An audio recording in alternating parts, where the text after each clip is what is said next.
I do not believe that any of us have dreams that were not given to us for the purpose of accomplishing those particular dreams. And I want to share something with you that has changed my life. I started out, as was indicated by Jack, it's very humble beginnings. I don't know what that dream is that you have. I don't care how far-fetched it might appear to be. I don't care how disappointing it might have been as you've been working toward that dream. But here's what I know, that dream that you're holding in your mind, that it's possible. Let's say that together, please. Say, it's possible. See, sometimes we can't say, I can do that. But what we can say, that it's possible that I can have my dream as we run toward it, as we work on it day in and day out. No one, ladies and gentlemen, could have convinced me when I started out just over 6 years ago working on my dream. And I want you to think about whatever your dream is, because I was willing to take a chance. And most people won't do that. Most of the people that you talk to try and bring them into the business, these are not risk takers. Most people have done all that they're ever going to do. They raise a family, they earn a living, and then they die. But people who are running toward their dreams, life has a special kind of meaning. And here's what I will share with you, that in the process of working on your dreams, you are going to incur a lot of disappointment, a lot of failure, a lot of pain, a lot of setbacks, a lot of defeats. But in the process of doing that, you will discover some things about yourself that you don't know right now. What you will realize is that you have greatness within you. What you'll realize is that you're more powerful than you can ever begin to imagine. What you will realize is that you're greater than your circumstances, that you don't have to go through life being a victim. As Jack indicated, I was born in Miami, Florida, in an area called Liberty City, in an abandoned building on a hard linoleum floor with my twin brother. We were 6 weeks of age. We were adopted. When I was in 5th grade, I was identified as EMR, labeled educable, mentally retarded, put back from the 5th grade into the 4th grade, and stayed in that category until I got out of high school. I don't have any college training. But I met a high school teacher who one day changed my life. I was waiting on another student, and when he came in, he said to me, young man, go to the board and write what I'm about to tell you.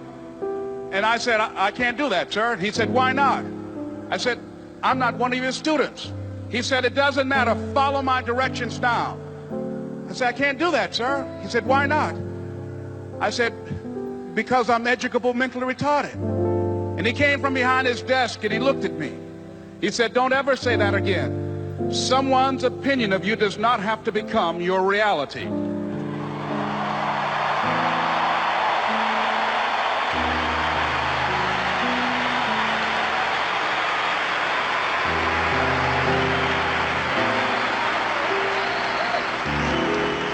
And that man, Mr. Leroy Washington, did something for me. He started planting seeds in my mind that enabled me to begin to dream, as Dexter has been doing for you. And ladies and gentlemen, I started working on my dream. And most people don't work on their dreams. Why? For many years I didn't. One is because of fear. The fear of failure. What if things don't work out? And the fear of success. What if they do and I can't handle it? The other thing is that most people, ladies and gentlemen, they get comfortable. They stop growing. They stop working on themselves. They stop stretching. They stop pushing themselves. And they end up becoming very cynical about life, and they throw in the towel on themselves, on their families, and on their dreams. And the other thing is that most people don't feel worthy. What I'm doing now, I could have been doing years ago. But because I did not have a college education, because I didn't believe in myself, because I allowed other people's opinion of me to control my destiny, I didn't act on my ideas. So I applaud you for your dreaming, for your running toward your dream. I applaud you for believing in yourself, because that's what life is about. stretching and challenging, looking for ways that you can begin to improve yourself. And ladies and gentlemen, as a result of stretching out, of acting on my dream, and I don't know what that dream is for you, I can tell you that it's possible. No one could have convinced me that after just over 6 years, I will have my own book entitled Live Your Dreams. Just over 6 years, I would have 5 specials on public television. Just over 6 years, I've done motivational speaking for AT&T, Procter & Gamble, McDonald's Corporation, Xerox, IBM. Just over 6 years. I will now have my own talk show that will premiere on Monday, Labor Day. I'm saying to you, your dream is possible. Your dream is possible.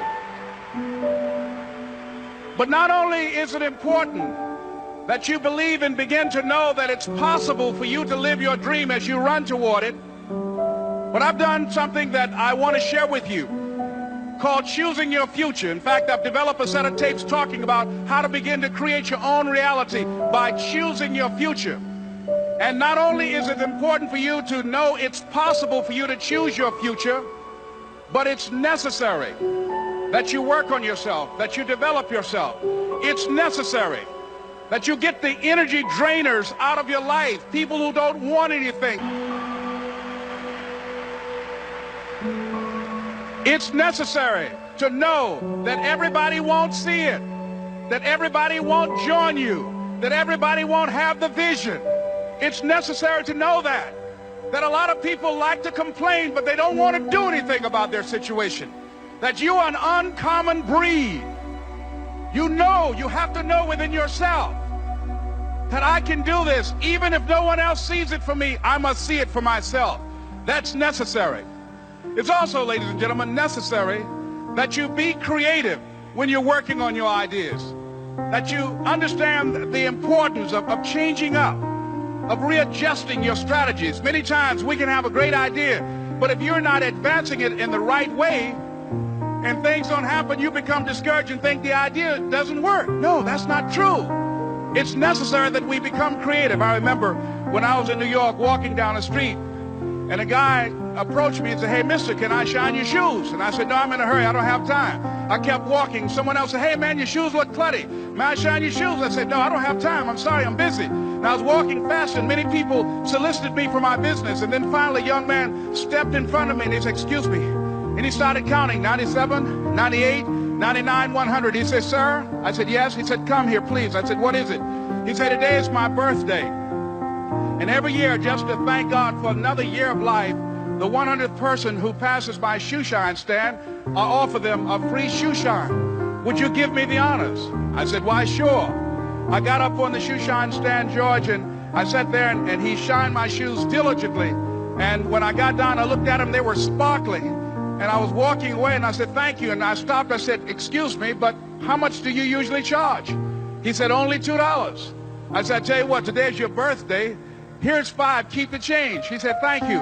As I was walking away, looking in the opposite direction at other people coming, he started counting again. 97, 98, 99, 100.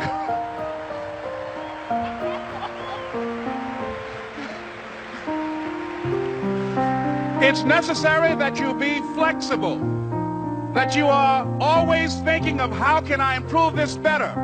This is a customer-driven economy. It's necessary for you to always explore various ways in which you can improve the quality of service that you're providing for the people in your organization. I remember something a major company had talked about, the extra value service they were providing for their customers. And the lady who had the news conference summarized it this way.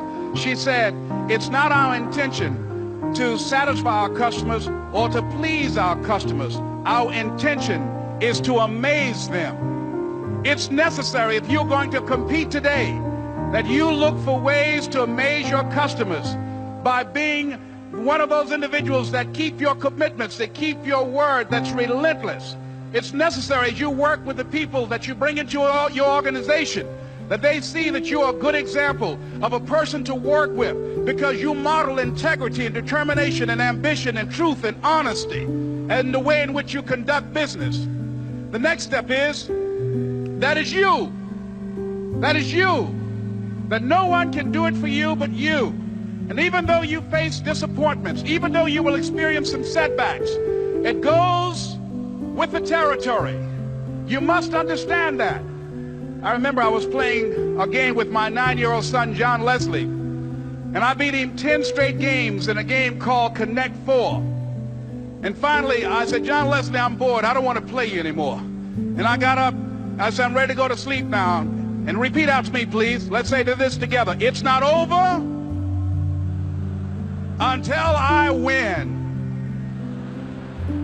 John Leslie said, no, you can't go now, Dad. I said, why? He said, it's not over until I win. That was his attitude. We sat down and we played several other games.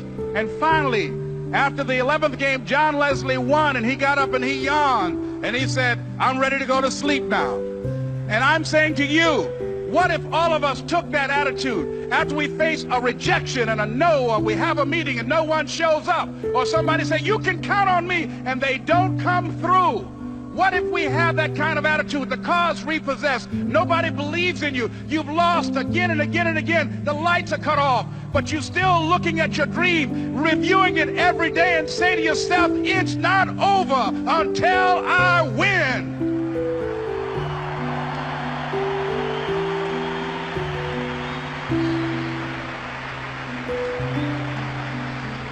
Life will yield to you. Now here's the next step. Repeat after me, please. It's possible.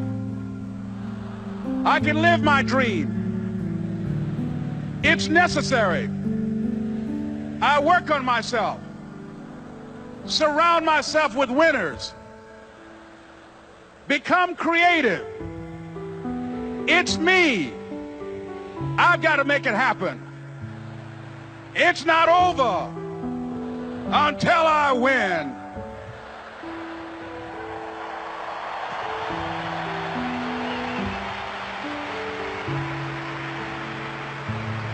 The next thing that's important to know, yes, it's possible that you can choose your future and direct the course of your life as you run toward your dream. It's necessary that you have goals, that you write those goals down, that you plan, that you think constantly of how you can begin to improve what it is that you're doing. If it's your presentations, if it's your recruiting skills, whatever that is.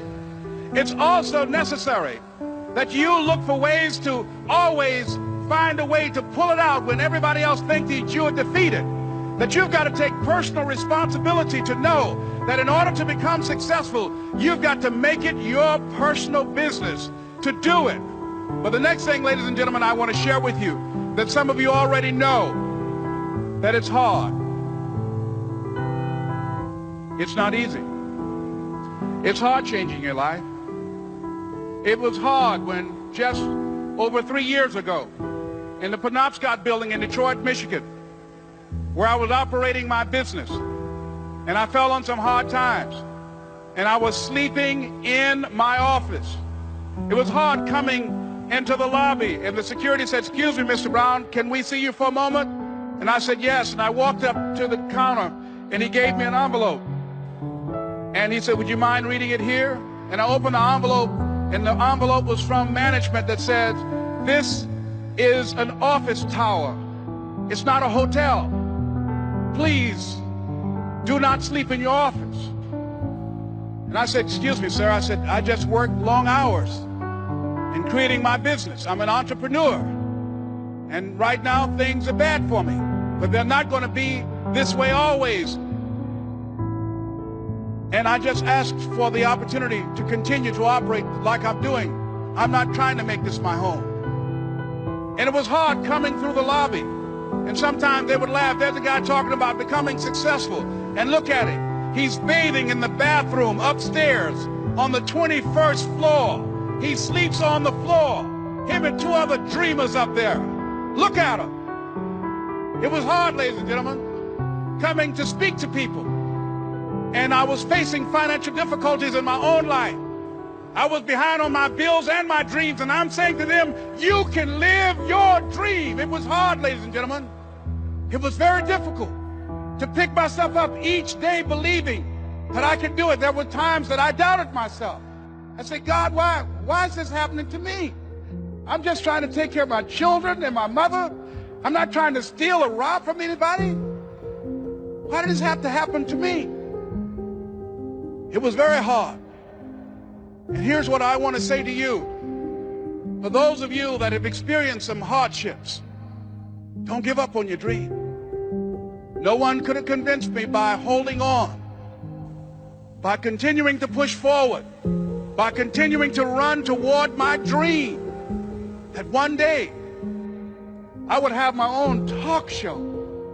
It's a long shot, ladies and gentlemen, from Liberty City, an abandoned building on a floor, never knowing my mother or father. It's a long shot.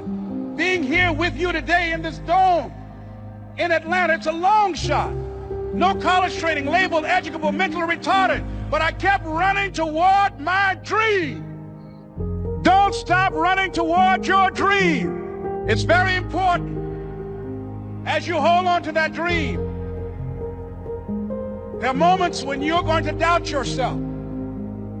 There are rough times that are going to come, but they have not come to stay. They have come to pass. It's very important for you to know that. Don't say I'm having a bad day. Say I'm having a character building day.